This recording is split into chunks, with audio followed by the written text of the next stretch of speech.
Supported हुकूमत सियासी मुखालफिन की चादर और चार दीवारी का तकद्दुस भी पामाल करने लगी। शेख रशीद ने कहा कि रात गए इस्लामाबाद पुलिस ने मेरे घर पर छापा मारा, मैं लाल हवेली में था। सरबराह अवामी मुस्लिम लीग ने समाजी राब्ते की वेबसाइट ट्विटर पर अपने बयान में कहा कि रात 12:30 बजे इस्लामाबाद पुलिस ने मेरे इस्लामाबाद वाले घर पर रेड किया, जबकि उस वक्त मैं लाल हवेली में मौजूद था।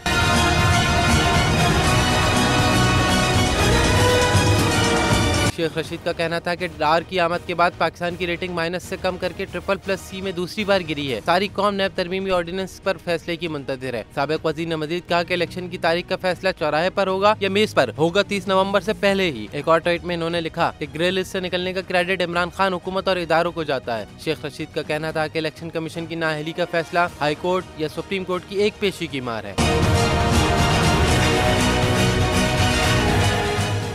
एक बार फिर नंबर 1 बोल न्यूज ने एक बार फिर सारे रिकॉर्ड तोड़ दिए।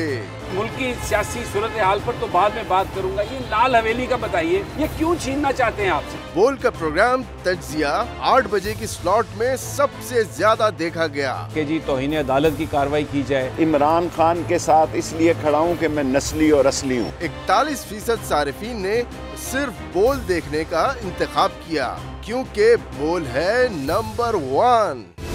सबसे बड़ी कवरेज, सबसे बड़े पैनलिस्ट, हमने तो बड़ी PMLN के वार सहे, वो भी बिला वजह। सबसे ज्यादा रिपोर्टर्स। इलेक्शन कमीशन की जानिब से कोई इंतजाम इतने अच्छे तरीके से नहीं किए गए। बोल की रिवायत, सबसे पहला नतीजा। अहम खबर है बहावलनगर भी कप्तान का PTI कामयाब, मुकम्मल गैर हतमी गैर सरकारी नतीजा सिर्फ बोल न्यूज पर। लम्हा बा लम्हा इलेक्शन की खबर सिर्फ बोल पर। सब्सक्राइब करें और बेल दबाएं ताकि कोई खबर रह न जाए।